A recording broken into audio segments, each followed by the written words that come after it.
गौराई ग्रामोद्योग वारसा परंपरेचा अनेक वर्षांपासून ग्राहकांच्या प्रेमाने जळगावात घराघरात पोहोचलेले जैन आंबे आता शहरात आणखी 2 नवीन आउटलेट्स माध्यमातून आपल्या सेवेत. Mahabal colony 467/3 plot number 1, Makarand colony, Ganesh colony दुकान नंबर 6, गीता शंकर मार्केट. सकाळी 8 ते दुपारी 1 पर्यंत व दुपारी 3:30 ते सायंकाळी 8 पर्यंत आपल्या सेवेत. शुद्धता आणि परंपरेचा वारसा गौराईसोबत याशिवाय आपल्या सेवेत जैन हिल्स, बीजे मार्केट आणि जैन प्लास्टिक पार्क ही आउटलेट्स तर आहेतच. गौराई ग्रामोद्योग. नमस्कार, आपण पाहत आहात अदालत टाइम्स न्यूज. नमस्कार, मी प्रमोद डोंगरे, शहर अध्यक्ष, राष्ट्रीय जनमत पक्ष.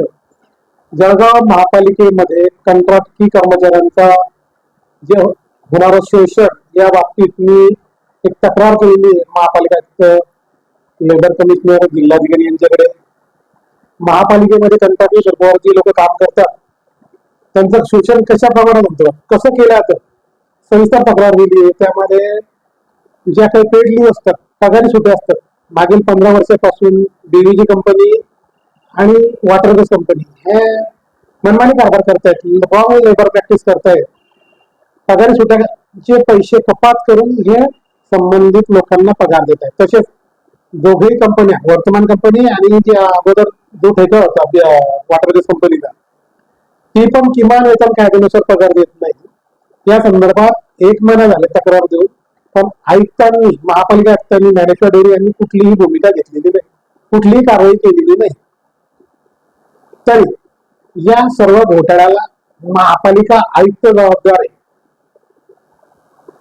ज्या वेळेस वॉटर बेस कंपनीकडे ठेका होता त्यावेळेस आयुक्त ज्ञानेश्वर डेअरी होते. डीव्हीजी कंपनीकडे ठेका दिला त्यावेळेसही आयुक्त ज्ञानेश्वर डेअरी होते. मग यांनी बघितलं नाही का काय चाललं, काय आहे? मग कंत्राटी कर्मचाऱ्यांचं शोषण चाललेलं आहे. त्यामुळे त्यांना किमान वेतन कायद्यानुसार पगार दिला जात नाही. त्यांच्या पेड लीव्ह असतात, ज्या पगारी सुट्या असतात त्या कापून त्यांना पगार दिला जातो.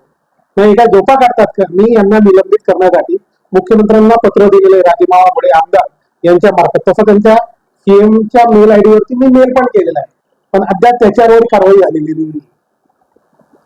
जर आयुक्तांनी 15 दिवसाच्या आत या